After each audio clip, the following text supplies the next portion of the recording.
What is going on, people? It's Matt from Liquid Loans, and in this video, I have a smart PulseChain community member, a Liquid Loans ambassador, and someone I'm excited to have on the stream. So, with no further ado, let me intro Mr. WaLLrus. What's going on, brother? Community, how is everybody, man? Glad to hear from y'all. Glad to talk to everybody again. Yeah, man. Thanks for coming on the stream. I appreciate your time. Yeah, of course, brother. Yeah, anything we can do to get more DeFi, more projects, more eyes on everything that we're building here, it's always valuable. So we reach out, we do what we can, man. Myself, the How To Pulse team, got our fingers everywhere we can get them, doing what we can. Absolutely, absolutely. So I'm sure a lot of people in the chat know who you are and have heard about you on Telegram and maybe seen you on some of the videos on the Magic Carpet Ride. But for the people that don't know you or don't know about your background, maybe we could get a quick bio about you and how you got into crypto. Yeah. So as far as from the community here, I was an admin in PulseChain. I moved over to PulseX during the sacrifice. Obviously, I'm with the How To Pulse guys.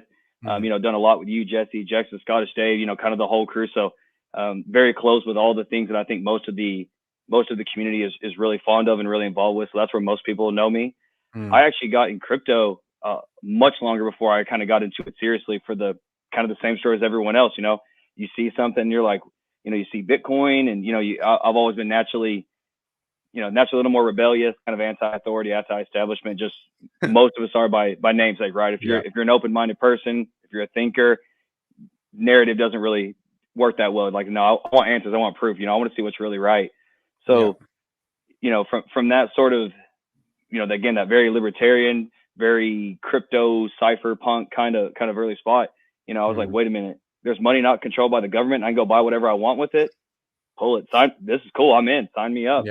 So it was very much from the story aspect early on. Just these things resonate with me. And a lot of those early OGs in all the crypto space are just great thinkers. Not even outside of crypto. You could talk about some of the guys like Ver.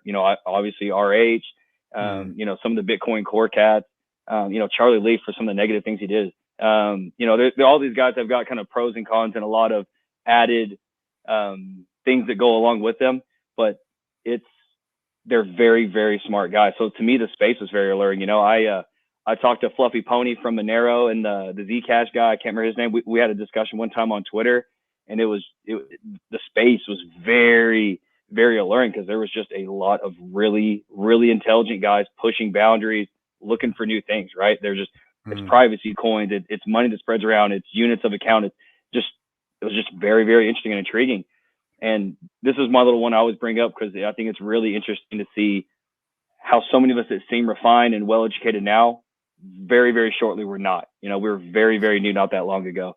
So in about 2015, I had some Bitcoin and I watched it 3x. And you think that, the guy that everyone's heard now would look and see 3x and realize that meant something. I'm telling you guys, it was this quick. I got more Bitcoin. That's cool. Set the phone in and walked away. That was it. It just didn't even resonate. It didn't even hit the brain, right? Yeah. So I didn't realize how powerful it was. You're seeing all these people make a lot of wealth, people doing really well, people that, again, that resonate with my worldview. And for some reason, it just still didn't stick. I just was like, cool, neat. Went right back to work the next day. Didn't really process.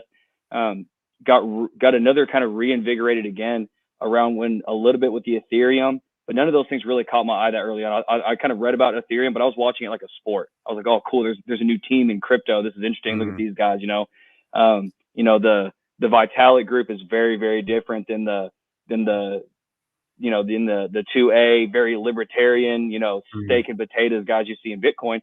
So again, I watched it very much as a sport. And then when I saw Roger Ver and Richard had one of their first debates, that's where I was like, okay, like this is where some big brains are that think like me are really doing things. And that's what really got me really involved again with Hex and, PulseChain, all these things have been what really caught my attention and drove me into the community. But it was about the kind of the ethos and the people involved. I love greatness. I love great people. I'm one of those that I cheer for Tom Brady, even when he's crushing my team, because I like the GOAT. You know what I mean? I love the LeBron Jordan debate. I like great people. So it's really the true OGs, the top pinnacle guys in crypto that got me around and got my attention captured. Yeah, man, that sounds interesting. I mean, like attracts like, and I think a lot of people in crypto, we value freedom, we value privacy, we value, not being in charge of our life and not having a middleman in the way. And I think a lot of people, of course, we want gains and we want to make money and stuff, but we don't want to be told what to do and how much we can send to each other. So I think, I think very similar to you, and that's what attracted me to crypto too. But you back in 2015, wow, that's quite a while ago. Yeah, and so I bring the reason I bring that up isn't to sort of get my timestamp that says I'm an OG and been here. It's I bring that up to so that I've been here for that long, but I wasted 5 years doing almost nothing. I was in the space, I saw gains, I listened to the great guys, and it just still didn't resonate that this is somewhere that I really needed to be and dedicate my time. As you said, that we resonate around these ideas. What really brought me into the space and got me really excited was I did sales. I helped a lot with consulting on small business and things like that. But most of the time in those environments, when I did the best job, I made the most money. The people on the other side of the table were worse off because I'm good, because I'm going to capture margin. I'm going to take advantage of deals. I'm going to get the gains. I'm going to do what I'm supposed to do. But the people on the other side weren't very well off, and that never resonated well with me. But now that I'm in the community and doing things here where we're doing a lot more education, spending time with guys like yourself, we're helping build projects. Now, doesn't mean I'm always right, but everyone that interacts with me, in my opinion, is going to be better off for the most part. We don't charge for anything. We're able to have enough, financial incentives and gains and stake in this game that I don't have to charge. I don't sit around and have to knock everybody's head off every time I interact with them. I can just offer information. I can be just positive value for the community and not have to extract things. And that's what gives me this level of engagement. And that's why I'm so fired up to always be in chats or hopping on live streams or doing these things. That was the thing that finally shifted my thinking to being in the community the way it was. Is I didn't like taking value from other people in my pocket. I wanted to be a part of something creating value for everyone that engaged with me. And that made all the difference for me. That's awesome, buddy. I mean, I think that's a common thread amongst this community, that a lot of people here, they want the win-win, right? They don't want to win-lose or a lose-win. They want both sides to win. And, by the sounds of it, you're a go-getter, you're a hard worker, but you want it to be, everyone to come out on top, which is amazing. So tell me more about How to Pulse. Man, How to Pulse, these guys are incredible. So one of the things with some of the admin groups is those guys are incredible. They do things a certain way. They kind of have to stay in the lane, and that's fantastic. And they're incredible. Again, I still participate on that side, but for a while there, I was, there's just other things going on that I wanted to be able to participate in a little more freely. So I dropped my admin tag for a while. And which again, I'm not that old in the community here, right? So all that kind of stuff makes sense. Now I'm a little more established, so they add me back so I could help in the PulseX sacrifice. But the How to Pulse guys had the same worldview that I did, man. Everything is about adoption. They really wanted to talk about education. We have a little running joke that bro high fives don't pump the price. So as much as we like to do streams and things like that for our own people, we got to bring in everybody else. We got to bring in the rest of the world to share into these things. So a lot of what they do is marketing outside of the community while educating the community. And that's really a credit to how great this space is, that if we can reach out to other groups and bring people in, they're going to hear Papa B. I don't have to worry about Papa B and security. I don't have to worry about you and Jesse and HexiCat and Haunted and all that crew at Liquid Loans. They're going to do a great job. If we can just get people into the ecosystem, hear these guys speak, they're going to be great. They're going to be well educated. So for us, we know how sticky it is in the community as far as capture rate. We just got to get them here. So that's really what we've been focusing on a lot, is let's get people from outside these other spaces. Let's get some education. It's incredible. We're running ads on airdrops. We have all these blogs that explain, treasure videos and migration. We write blogs to try to explain some of these ideas so that when you come in and you hear hard fork or snapshot or PRC copies or Hart's Law, that they have enough framework to at least understand the conversation. They're reaching out everywhere. We're going to run a validator node, everything. I mean, we're participating in every level of the system that we can. A lot of our guys work on the background. Some of our devs helping other projects, things like that. It's an incredible team, man. I'm blessed to be a part of those guys. I'm so glad they brought me in. Well, man, that's amazing. I mean, the fact that, like you said, you hit the nail on the head when you talked about the adoption, because it's great, hexagons and pulsicons all streaming together, but we're not going to grow as big as we can, PulseChain ecosystem, unless we get other people in. And like you said, when people first start watching streams, it can be overwhelming. It sounds like another language, right? PRC20s, bridges, airdrops. I mean, when I first got into crypto, just logging into Binance, it seems like a spaceship. So you need to have that breakdown for people. And, take them by the hand and don't, you know, throw them in the deep end and say, oh, well, you know, figure it out yourself. That's amazing. And you guys are making that content. So is that's a website and blogs as well? Everything. So the howtopulse.com site has, you know, we built a leaderboard for the PulseX sacrifice that you can see on there. I saw that. It's amazing. Yeah, it's strong. You can see the pulse. We have the balance checker, so you can actually get the estimated copy of how many pulse you received. It's insane. There's everything on there. There's blogs. There's migration videos. Tons of education. There's a list on there of other influencers and projects and people. Crypto Goose. He's a really great community member. He built these really, really cool PDF slides that explain a lot of the mechanics for like Hex. So we just how to pulse. I'm gonna screw up the address now. Like / Crypto Goose, and we built him a little link on there so that he could talk on there and have a little space for that side of education. So it's really, really focused on bringing in new eyes, new people, and then making sure they're educated so that when they get to the community and space, they can understand all this message here. Oh, that's amazing. So again, it's marketing outside. It's the website itself, the howtopulse.com Telegram room. We do AMAs in there. You know, we've done AMAs on validators where, you know, I'm going over some of the vocabulary. Then we talk about some more reasons like why it actually happens in the ecosystem. Jay Money is on there with me all the time. That guy's my wingman. I'm his wingman. You know, he does the demonstrations and actually like live, we're showing him, hey, here's your buttons and clicks. Here's how you actually delegate. So we do a live demo. We did the same thing with the bridge, explain what bridging means, how that concept works, did live demonstrations, and just make sure that people feel that they can participate at the highest level they choose to, you know. I think that's a really important one is to just keep moving people along their journey, right? Like you said, when you first got to Binance, it was a spaceship, right? So if you had just reached into us and, you know, then we're like, okay, let's get this guy MetaMask, let's get him some hardware wallets, let's get him forward thinking and explain. If you have those things, man, let's talk about some liquidity pools. You know, maybe you want to do some yield farming. Let me explain to you how the tokenomics of PulseX work. If you're a little farther than that, maybe we go down some rabbit holes and we're like, wonder how stable coins are going to function. Can the AMM bot move value over to PulseX? You know, so we try to make sure that we address these things at every level and keep trying to increase everybody to keep moving down that line of education understanding so that more and more people operate the way we do. But even the people that don't want that still have enough education to participate at the highest level they choose to. And I think that's really what our main goal is. Keep moving people along the lines, you know. If you're just on a centralized exchange, let's get you on MetaMask and a hardware wallet. If you're doing nothing, let me at least explain exchanges to you. Let me just get you a little bit, get your toe in the pool. So we just want to keep moving people down the line.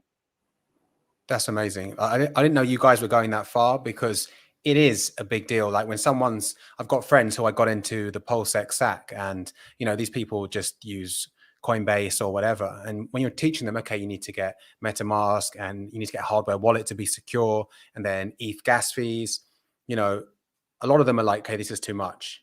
And if you have that broken down step by step and in an easy to understand process, that's good. Because what really bugs me is people on Twitter who are like really locked in, you know, and they're like, anything that's not an RH project is a scam.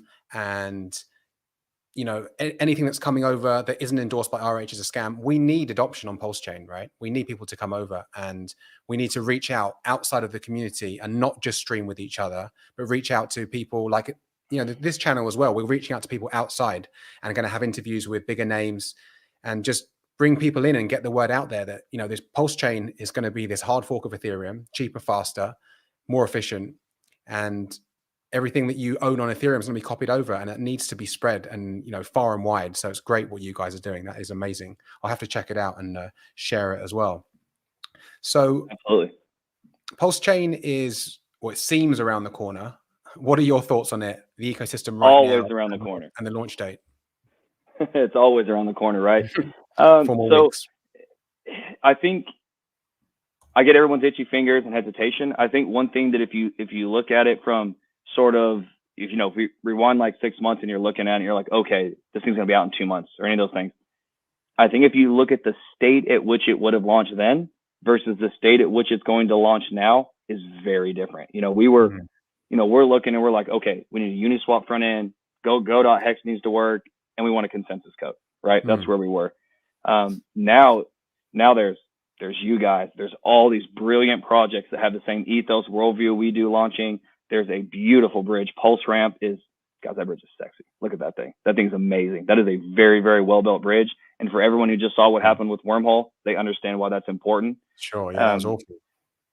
Right. You see PulseX, you know, this thing is launching at a state where it'll be more complete when it launches than a lot of these projects that are out and have been out for a long length of time. Something that I've been trying to figure out some ways to explain why PulseChain is different than just low fees, right? So like if it was only low fees, you'd be on BSC, you'd be on AVAX, you'd be on Solana or Phantom or any of these other kind of low fee things. The thing is, you don't want low fee transactions. You want your transactions to be low fees. So if I want to use Hex and LL and all these great projects and I want to be in RH's ecosystem, all these things, well, they're not over there. I don't care. That would be the same as someone coming to my business and saying, I'm going to process all your credit card transactions for free, just on American Express, Visa, Amex, or Discover. But who cares? That's all I wanted to do with this thing, right? You know, that would be like having the cheapest cell phone plan. You just can't call your friends and family on. Well, what good is that thing? It does nothing for me now, right? So that to me is where PulseChain really resonates, is that it's all these things that we care about that are valid, you know, proof of stake, throughput, but it's in our house. It's where all our projects are, right? And I think that's what's really bringing this thing and making it different. When you see how well things are coded at the base level, how that brings on the next layer of people and the next layer. So you end up with, you know, guys like yourself and everyone else, these projects where, you know, how many projects on BSC have, you know, run on the public test nets? You know, how many of those guys have audits? How many of them have 24-hour Telegram rooms with help where there's devs and, you know, big hitters in these projects and they're all the time helping out? You know, that level of transparency that started with PulseChain resonates across all the projects that people are excited about. So and I think that goes back to your thing. Not everything that's not built by RH is a scam. And again, for his credit, RH doesn't have to talk himself up. I'll do a little bit. The man's incredible. But of course, yeah. Guys, PulseX, guys, that's a Uniswap fork. Someone else built most of that code. PulseX is better, but still someone built that, right? PulseChain brings over system state from Ethereum. A lot of it started kind of with consensus code from BSC. It's so far past it now. It's almost a misnomer. You know, even the Hex contract, the longer pays better, bigger pays better. That comes from legacy metrics that RH took and was like, okay, I know these work. Let's make them better. The thing is, it still started with things that we know work. So we want to make sure that we always understand that RH is built and brought a lot of us together, but he takes from other good things. And it's the same thing the community is doing now. A lot of these things are taken from either fork code and legacy parameters we know work. They're being audited. They're being transparent. Even if you don't like some of these projects, you have to resonate with how they're launching and the way that they're addressing their community. It's already different here, and PulseChain's not even launched. So I just don't think that how strong the community is and how much shared worldview there is can really be understated. It's powerful. It resonates in every project that's really being promoted and the community is excited about. Yeah, I completely agree. What you said is very true. There's like a ripple effect from the start of PulseChain, and that's going out into obviously stuff like How to Pulse, liquid loans, all these things which are true DeFi. And like you said, a lot of them are forks. They're coming from tried and tested protocols already, or blockchains like Ethereum. And yeah, they're going to change the world. So that leads on to my next question for sure, which is, what do you think the current state of DeFi is at the moment, and where is it heading? And, you know, how is PulseChain going to change that?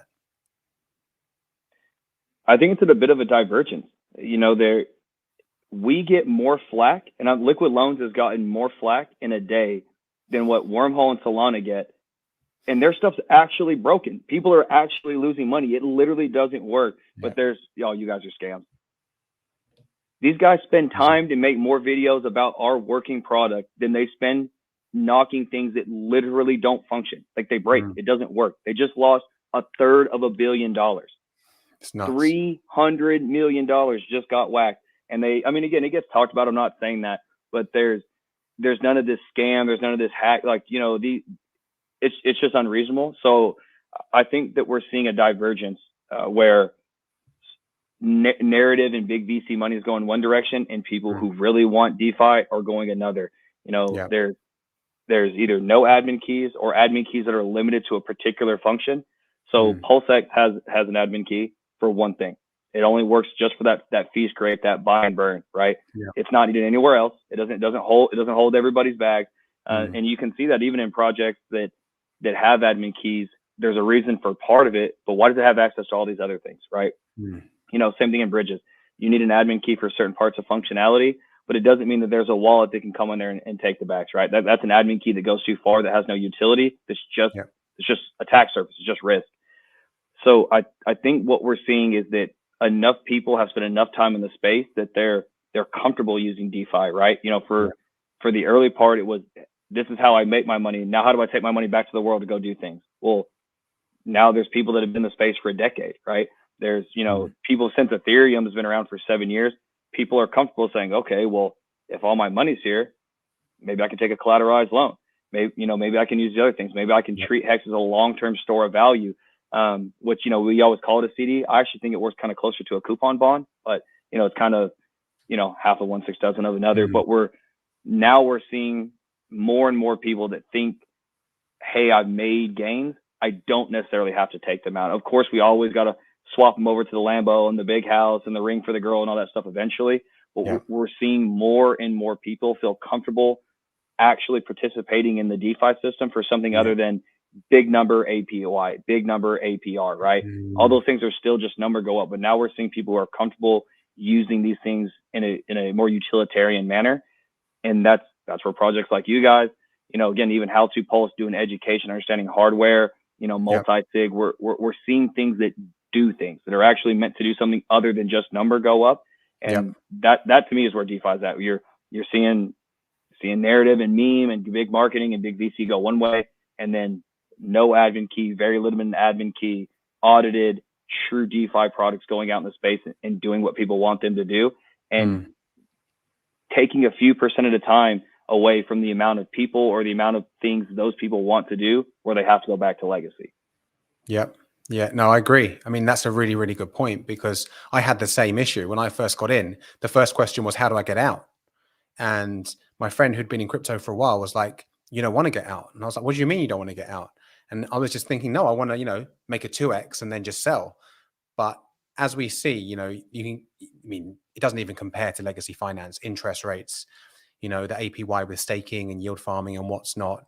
And I think the tide is definitely turning, where people are happy to keep more, or if not all of their, you know, financial assets in digital assets, crypto, stable coins, yield farming, whatever, DeFi protocols, and then take bits and bobs out as and when. So yeah, that's actually a really interesting change and evolution, I think, in the last, you know, couple of years for sure.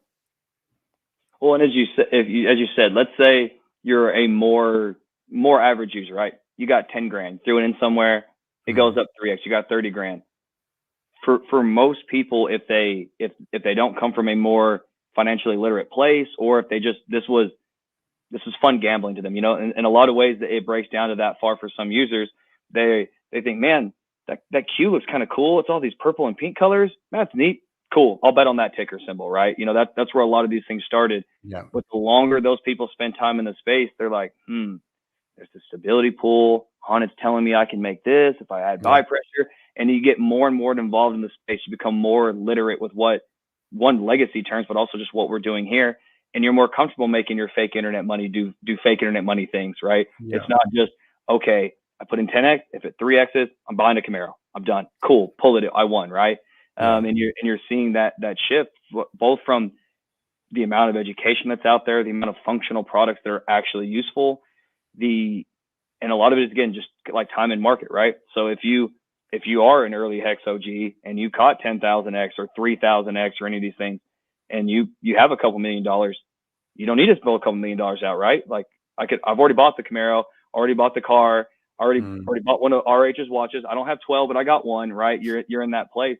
Yeah. You don't want to exit all those things to legacy. So now you're like, okay, the same reason that you see so many of these legacy products and tools come up is, now I have funds in this place. What do I need to do with them? It's more than I can spend right this moment. Yeah. And again, I think that's another one of these things that's driving the DeFi space. If you had huge Hex gains, all right, well now they got doubled on PulseChain and you got big Hex gains. Yeah. I mean, are you gonna call up the Wells Fargo lady at the front and say, hey, can I get a wire transfer for $18 million into that checking account? Like, who wants to do that, man? It's craziness, Exactly. right? And so you're seeing people that have gained financial literacy from time and space. They've gained a lot of crypto knowledge. They're comfortable with the system, and they don't want it to go back to those guys. Of course, they're going to send some. We all need dollars. We're all trying to buy things, but you're just seeing more and more people in that audience where they either have enough that they don't want to bring it back at one time. They've been in the market long enough to feel comfortable with these tools, or people that just keep seeing legacy things get worse and worse, and they're pushed out of necessity, right? Something that I think is really interesting, that's cool use cases for all you guys that have a little more hair than me. Maybe this won't make as much sense, but if you guys remember like Napster and LimeWire, those early downloading services, we kind of have this view that because they lost in court, that's why they went away. It's not true. That's not why they went away. They went away because eventually streaming services got good enough that you didn't have to go to the illegal side of things, right? So they didn't go away because Napster lost one thing. They get sued all the time. You just start another one up, keep rocking and rolling. There was LimeWire, and there's tons of these downloading things. I remember. What happened is, but they were better. It wasn't that they were free. They were better. I didn't want to give you $20 for one CD that had 3 songs on it at most that I wanted, right? No, let me buy those 3 songs. Let me stream. So the funny thing is we saw the music industry follow what those guys did, right? That's why you see all the, at the time, iTunes, if you look at the old iTunes interface, it was extremely similar to what these guys had built. So we saw innovation that so many people thought because it was free was the reason. It wasn't because it was free. That helped, don't get me wrong, but it was better. Like I remember using Napster at the time and, doing those types of things, and it was better than what they offered in the mainstream view of those things. It was better than the music industry. I could get on there and grab all these things and listen to them as I want, put them on different services. So I think that's something else that we're seeing now is, banks keep pushing down harder. Now they want to track more of your money. Now they want to take more of your money, all these things. And you keep moving that line, and there keeps being more people on the other side of it that are going to go, all right, okay. Maybe they were concerned with liquid loans. Maybe they were concerned with the fake internet money. But if you're telling me that I can take a risk here or I can do it with these guys, I'm fine with the risk. Then they keep making more and more people come to us because of how bad their services are. So I think that we're seeing a push from both ends, both that crypto is getting better, people are more comfortable with it, and the other side of the other options keep getting less and less appealing for more and more people. Absolutely. Like you said, even if you made, 5, 10, 15, 20 million, how much do you need at one time? And why would you pull it all out anyway? Because inflation is going to be melting that away, right? Of course, take what you need and then keep what you can, because by now, crypto's been around, 13 years. DeFi has been going strong for a few years at least. And we know these protocols are not going away anytime soon. As long as you've done your homework and you don't think the whole space is going to die. And if you've got half a brain, you shouldn't. You probably, like you said, if you're clever, take what you need to buy the house, the car, whatever, the living expenses, and then you keep your money, keep earning interest in staking protocols, yield farming protocols, liquidity providing, all these things. And I think, it's definitely, personally, I think we're going to wake up and legacy finance is trying to ignore it, but DeFi is just going to come in and take its lunch. It's going to sweep it away.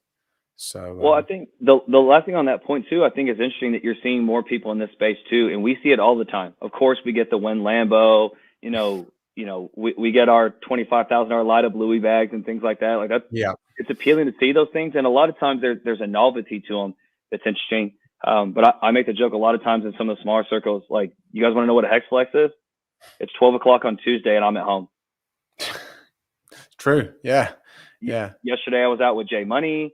Tomorrow I'm probably going to go kayaking. I do a lot of things in the space, so I still work hard. But the thing is, I don't have to punch clocks.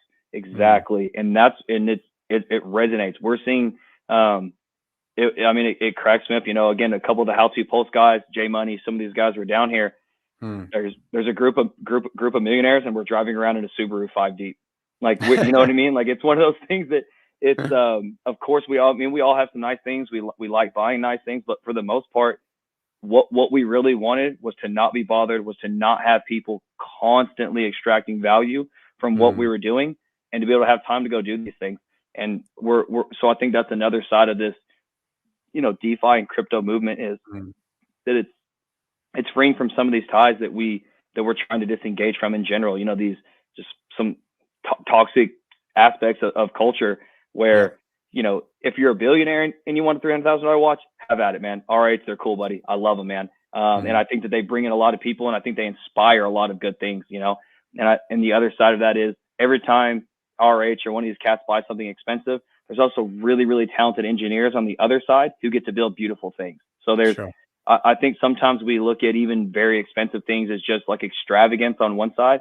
Remember that there are and highly paid, highly talented people, right? So of course, if it wasn't for these guys who could afford these things, then those guys would never get the opportunity to put so much resources and time into something that beautiful, right? So we're too quick to call those things extravagance.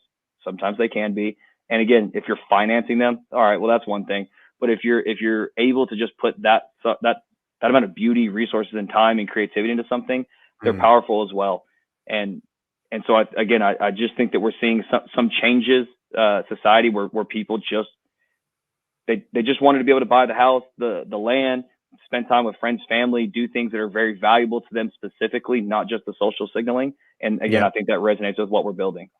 Oh, for sure. I think, you know, most people are here for freedom. And of course, listen, people should do whatever they want with their money. But if you've got to work, you know, 16-hour days to fund the Lambo and the watch and the huge house and the pool, maybe it's not worth it. But again, if you're a billionaire, go knock yourself out. I know that most people are here to not have to punch the clock, like you said, not have to answer to the boss and do what they want to do with their life, not be tied to a job they don't enjoy, live somewhere they don't want to live. So yeah, I agree with you. You know, the watch and the glowing Louis bag, it's great if people see it and it attracts them to RH's YouTube channel. But like I said before, I think this community is very different to most of crypto. It's got a more mature mindset. And I think it's a more mature crowd as well, right? It seems more like 30s and up. And absolutely it is. And the delayed gratification thread runs through all the pulsicans, hexagons. This is why, obviously, PulseChain going live, who knows what's going to happen? Because if you're a hexagon, you're not here for a couple of X. And if you've been in the PulseChain community, even for a few months, and you've heard some of these streams and, you know, what RH can do, or what crypto can do in general, why would you flip after a 2, a 5, a 10X? Of course, some people will. But the majority of people who sacrifice, you know, are hexagons and pulsicans. So who knows what's going to happen when it goes live? And that leads perfectly into my next question. What's your play when it goes live? Because obviously there's all these strategies around liquid loan strategies. What are you going to do? Are you going to just look at your balance and sit back and chill? Or what are your thoughts on that? So I always try to remind people that if you're in any of these things early, any of these great projects we have, what are the chances that you trade things that have no USD value, no chart, and launched on the same day, and that you improve your position? So there are some things that can be done. There's going to be some obviously people that make out like bandits taking advantage of the market. But if you need me to tell you what those are, you're going to screw that up, because I'm going to screw them up. So there's a few things that'll go on. I'm really looking forward to when Liquid Loans gets launched, so that we can start to play some of those games right after that slows down. I think also, you know, because of that delay, to make sure that there's some level of stability, that'll give us the time to see some of these charts, see some of the equilibriums. We'll have a lot more data points by the time we get time to use some of the LL strategies, which will be very, very cool. So there's some neat things. I just will always want to remind everybody that it's fine to not touch things. If you looked at all these things going on and PulseX was confusing, and you're hearing EVM forks and all these things, and all you said was, hey, I'm just going to stack hex and wait for the double, that is a fine play. That's a very conservative play. Don't feel like because you hear us go down rabbit holes and talk about all these things going on, that if you don't do them, you're missing out. You could have literally just sat around holding hex, and you're going to work out fantastic. So I always like to give those caveats to not do things you don't understand, not feel that you have to participate in every aspect. You don't have to be a yield farmer. You don't have to be providing liquidity or any of these things. So around launch, a big part will be, you know, everybody wants to know, like, hey, which one is going to go up the fastest? Which one is going to hit? I think if you're a smart investor, you don't care which one goes up. I care which one goes down, because I want to be able to accumulate on whichever one the market wants to sell me for cheap. So people rush out of EHEX because they're concerned about things. I'm going to hammer down there. If they're, if so many people have been stacking PHEX that they use it to transition to these other projects too fast, and that ratio slips, I'll buy a bunch of PHEX. So all these sort of core things, whichever one you guys want to sell me for cheap, that's the one I'm willing to buy. So there the few things is just to be cautious, to make some of these plans now about, hey, how much dry powder do you really want to have? What aspects are you trying to take advantage of? You know, kind of order the projects, assume that you're wrong, but go ahead and order them and say, okay, I think PHEX it's the greatest one ever. That's it. That's where I'm at. Okay. So if you have a lot of pulse and, you know, you can work out where you kind of think your price structure, say it's 60 to 1 is where you think. You're like, okay, I think that at 60 to 1 is where I'm going to make my play. Add 15, 20% because you assume you're wrong, and say, okay, at 75 pulse per PHEX, that's when I'm willing to make that swap, or the inverse. If you're telling me that my PHEX is worth 40 or 30 pulse, no, I'm out there. So I think you can set some ratios and then give yourself a cushion. And you want to make sure that you're confident in what you're doing there, but that you're also like water, and that you're not too proud to let the market tell you we're wrong. So, you know, I think that PHEX is gonna reach, you know, some level of parity, give or take 20, 30, 40%, something along those lines, just relatively similar, very, very fast. And if it does, then PHEX will have outsized buying power early on. But if it's wrong, then I'm just willing to hold a PHEX and let it do its thing, right? So you want to make sure that you have a game plan so that you don't see big spikes in green candles or red candles and make knee-jerk, very acute reactions. But you always want to make sure that plan is something that's going to be fluid, and that you're never too proud to let the market tell you we're wrong and take advantage of something. Yeah, I think that's a really good point, especially for people that feel overwhelmed or maybe on the newbie-ish side. You know, sitting on your hands is probably the best option for a lot of people. I mean, absolutely it is. You know, especially before the bridge goes live and there's no US dollar value, because you might trade something for something and then find out you seriously messed up. So, I mean, and also going back to what you said as well, it can be overwhelming because all these strategies are great, but in crypto anyway, the FOMO is real everywhere, right? I'm not in this project, I'm not doing that protocol. And then with all these different strategies, you feel like you need to be doing all of them. And of course, there's some great strategies out there. All of the liquid loan strategies are great. And I want to get into that and your take on that in a minute. But especially when it goes live, I think, you know, people are going to try and get too cute and it might come back to bite them in the ass. 100%. 100%. So what are your take on? You know, there's. Sorry, bro. Go ahead. Go ahead. No, go for it. We have a bit of lag, guys, so we're trying not to trip over each other. Sure. First, again, it always starts with the caveat of, if you don't do things just to do things, you know. Again, a lot of the chats and discussions like, what should I do with my PLSX? If you have to ask, the answer is nothing. Like, nothing. It's fine. Watch the number go up. It's going to do its own thing. Just leave it right where it is. It's fine. So the first thing is that you, in crypto especially, the first and second option should be do nothing. Just holding, right? I use this quick example where I take what like C5 put in, the famous God whale, that big Genesis cap, the second largest sacrificer in both pools. Yeah. And from a handful of moves, he's turned $3,500 into over 300 million. And it's very few transactions. Yeah, the numbers are insanity. And for people who don't understand how powerful that sentiment is, it already sounds crazy. But I use the legacy example. I took the value of Amazon, broke it down to the lowest possible price, counting stock split. If he had taken that same money, bought Amazon at the all-time low and held it till the last time I did the math, it was about 17 million. So buying crypto, not making a bunch of decisions, not trading, holding, and just watching everybody else panic and buy and sell, the difference in doing that versus buying Amazon at its all-time low is about $300 million in difference. That's what it means to hold crypto, to not touch things, to not overplay your hand, to just buy it, hold it, and watch number go up. So, of course, that's an absolute moonshot, crazy math, once in a lifetime. But I think it just goes to show that in legacy, your moonshot was 17 million, and in crypto, get my hand in the space, was 300 million. And that's how powerful that is. So there's going to be a lot of things. And again, people get too cute. So that same caveat, guys, it's fine to do nothing, to just hold these projects early. As far as the strategies that are, Haunted's take on being very over collateralized and then taking some of those gains to keep adding to your position slowly has a lot of merit and a lot of value. I think there'll be some great ones there. Hexy Cat, I can't remember his is a little refined and has another, I think, where he's going heavier into the stability side to collect more Yeah. of the fees. So he has more of a balancing act there. So I like a lot of what HexiCat has got situated. But I think the overarching thing from things that have come to any of the guys that are close, very close to the project, is no one is like, okay, so at 130%, I can just hammer in another bag. You know, no one's pushing these very leveraged positions. It's 1,000% collateral. You know, it's, hey, we're gonna put some in Pulse, some in the stability pool. And I think that one, those strategies go to show that, one, that's a good play. Two, that no one wants people to get liquidated. No one wants people to get wrecked. That's not, no one's promoting that type of movement.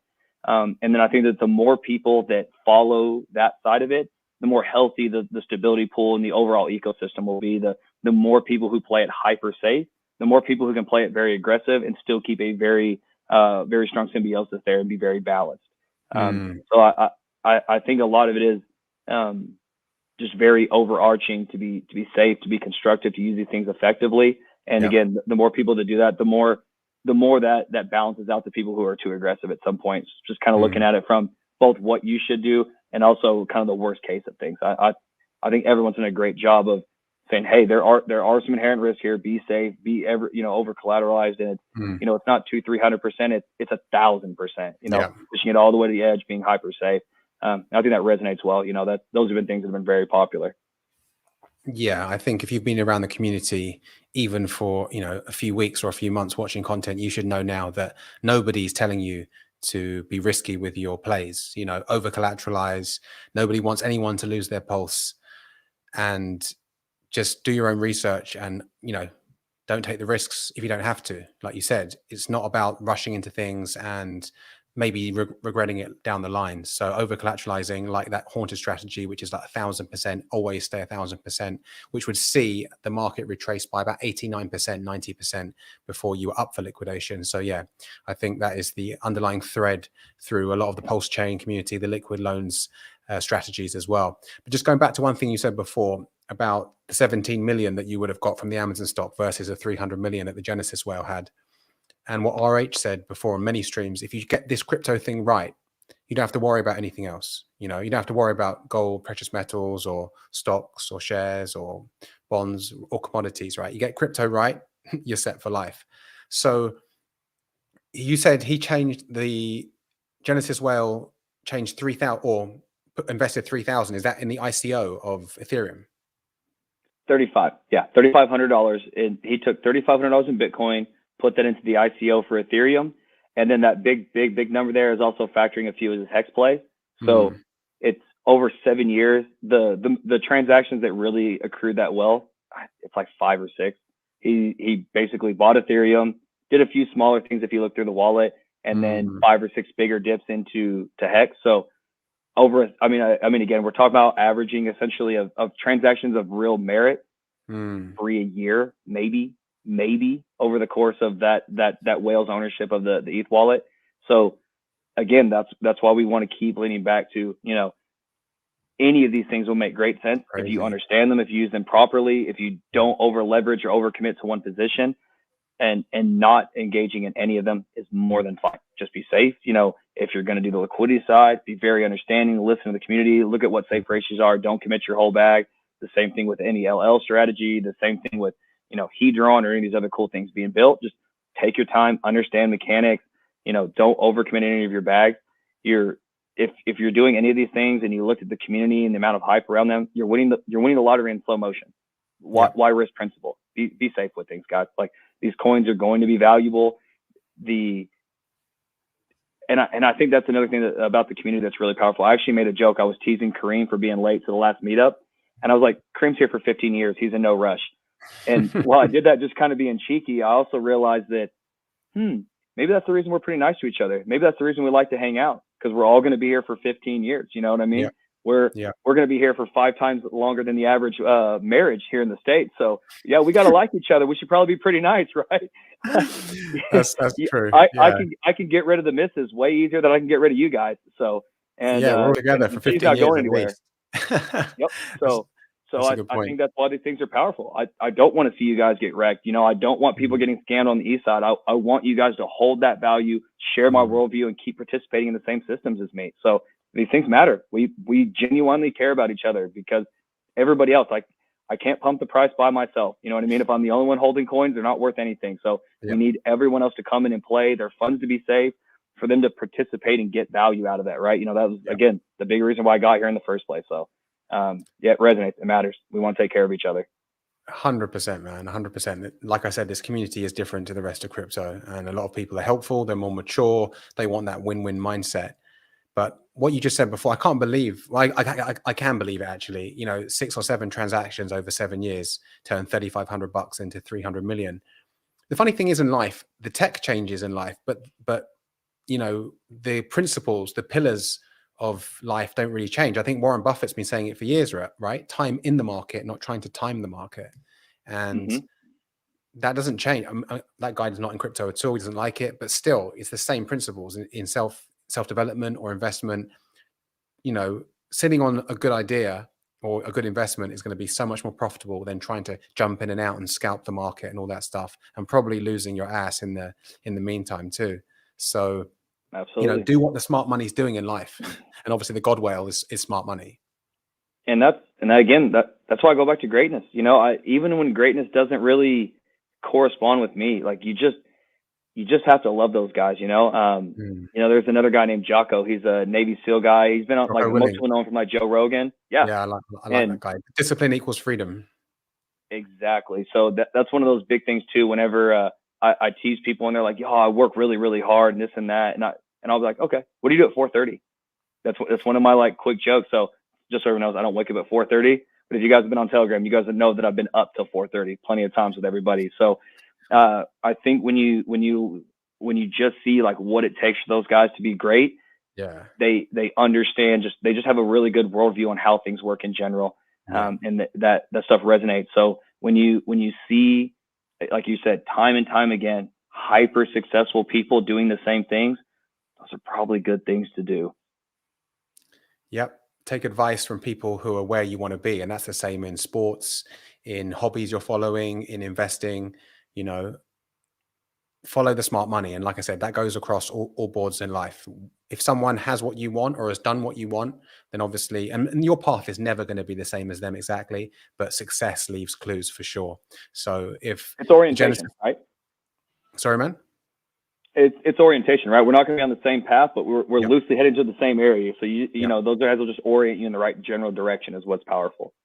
Yeah, that's amazing, man. I think the message that we're both talking about here is really powerful, and hopefully it stops a lot of people from getting wrecked and trying to get too cute with the market and just buying and holding, getting their double of hex, staking it for a long time, getting their PulseX, their liquid loan, their loan token, whatever, and just doing the right thing and seeing the delayed gratification down the line instead of trying to flip it for a 2x and regretting it 5 or 10 years when, you know, prices have gone up exponentially.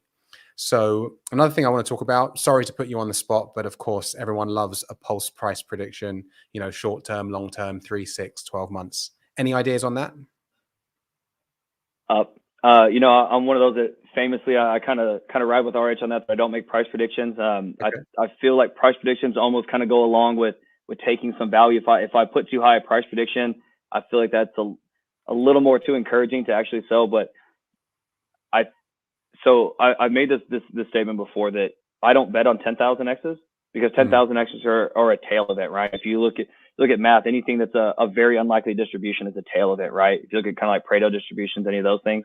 So to me, everything's a bet, right? So if I make a bet on 10,000X, that's a bad bet. It's a very unlikely event, right?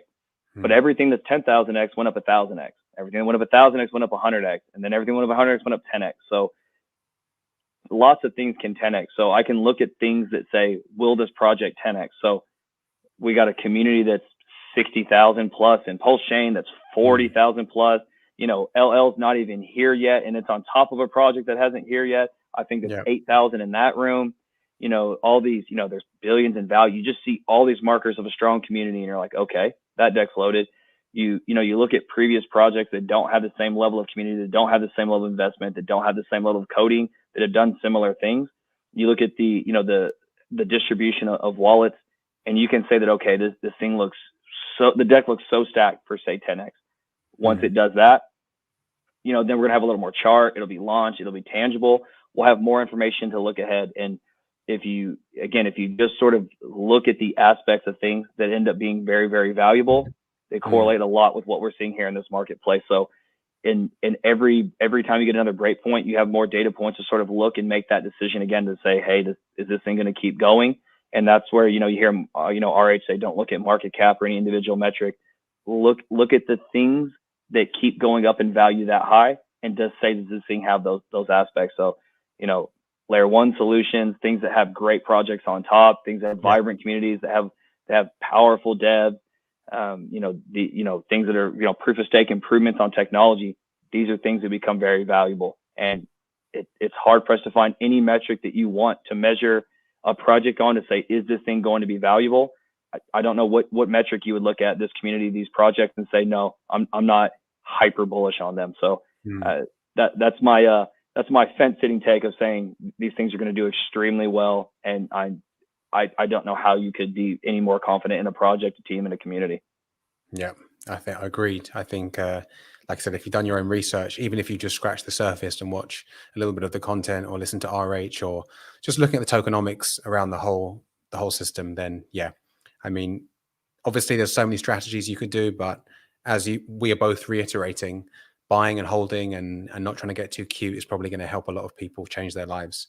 So that's I think that's a good strategy for everyone to kind of let that sink into the subconscious and not get too jittery once we go live.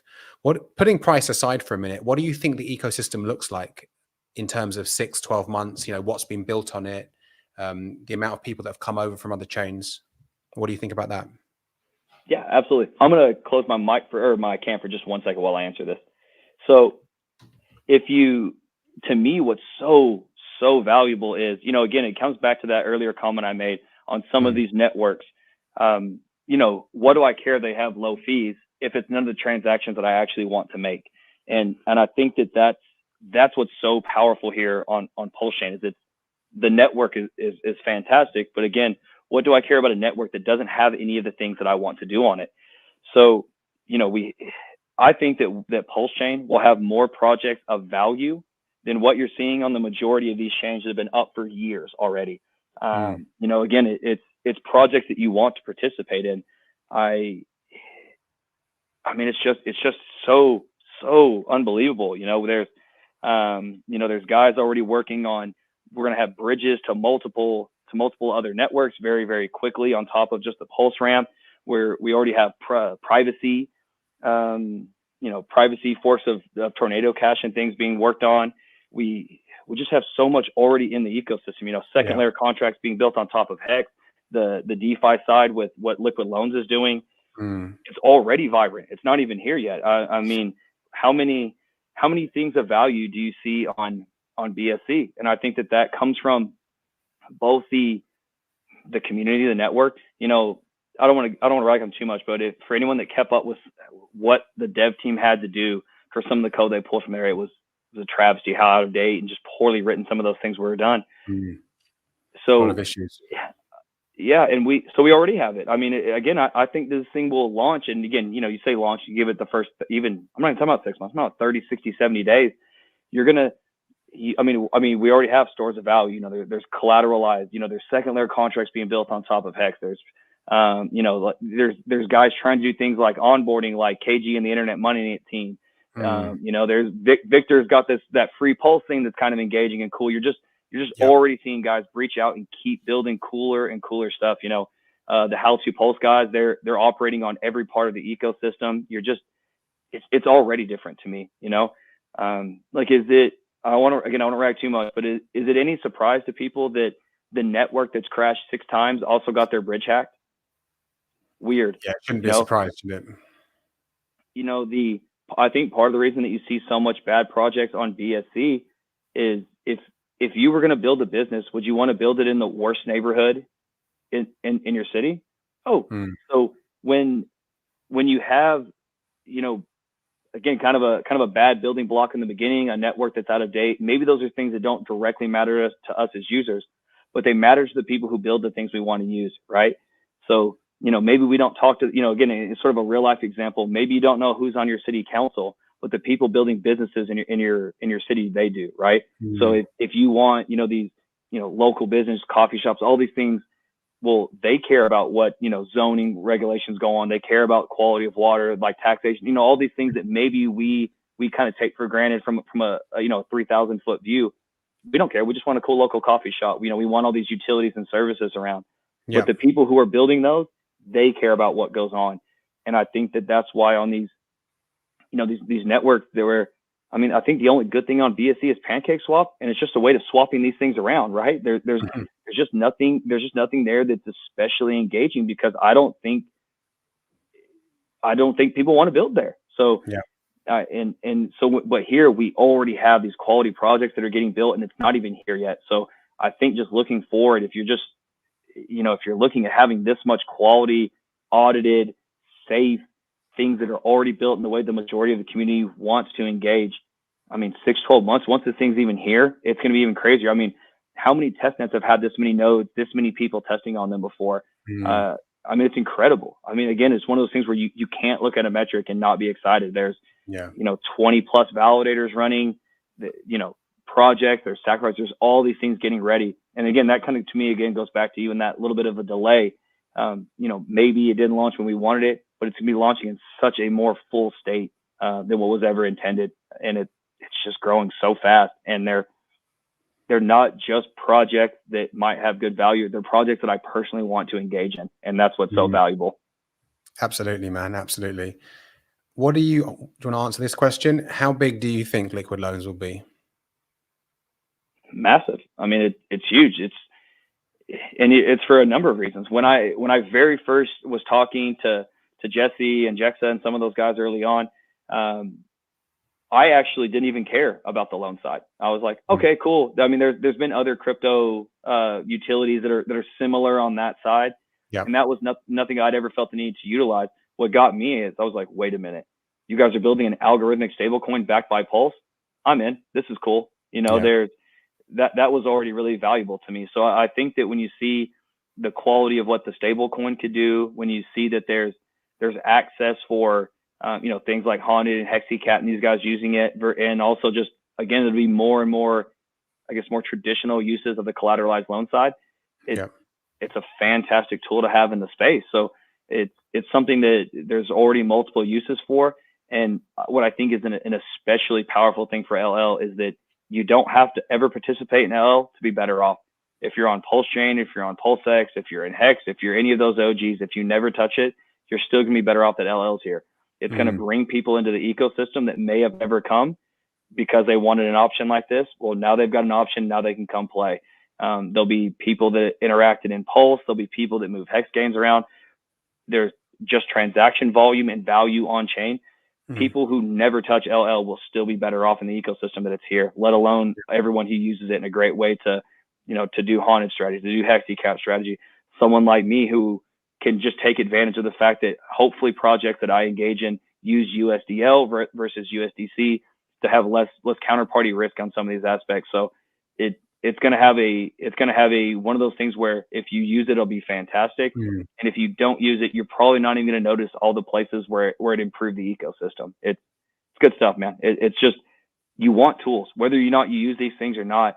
The options. Exactly. To have options, they bring people into your space. They increase the value of what you're doing. If PulseChain has a liquid loans option on it, PulseChain's more valuable. That's one more very useful thing I can do in that ecosystem. If I hold Pulse, I can delegate, I can pay transactions. I can also turn it into a algorithmic stable coin. I can use it as collateral. That's another use case that adds to the value proposition of a coin. So you don't even have to use these things to allow these things to improve.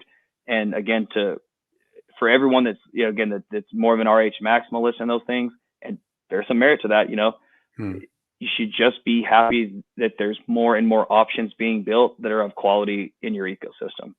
100%, 100%. Listen, man, this has been really, really good to have you on. I really appreciate your time. Anything else you want to say before we close this out? Just for everyone to, again, that big cautious, man, there's so much value in the ecosystem. So many of these things are going to be fantastic. Don't be fighting with each other. There's a narcissism of small differences. If you got into PulseX, not Pulse, don't point fingers, don't yell at each other, guys. We're all on the same team. These a high tide raises every ship. Spend some time, see how many of these people in the community are transparent and are out here helping and working for free, or because they only believe in the projects they're in. Anyone that's new, understands what's going on, send them to How to Pulse. Like, there's so much education there. These guys do so much work between, pushing hardware wallets. I'll write some blogs on there. We're always trying to refer people to other spaces. We do a lot for the community, guys. We reach out, we do these AMAs. We operate purely off the donations on there. None of us have taken any value out of there. We're all these marketing efforts. The How to Pulse guys are here for the long run, man. We're running validators. We have enough stake in the system that we can just care about every user and not have to reach in everybody's pocket. So, howtopulse.eth is the donation address. If you just want to keep contributing to all the things we're doing there, we'd be happy to have it. And to Liquid Loans and all the great guys that they're building on PulseChain, we're happy to have you. Don't let a couple of people rile you up. The ecosystem is growing. You guys are important and special, and we're just happy to have everyone here, guys. Awesome, man. No truer words said. Where can people find out more about you, or maybe contact you if they want to? Yeah.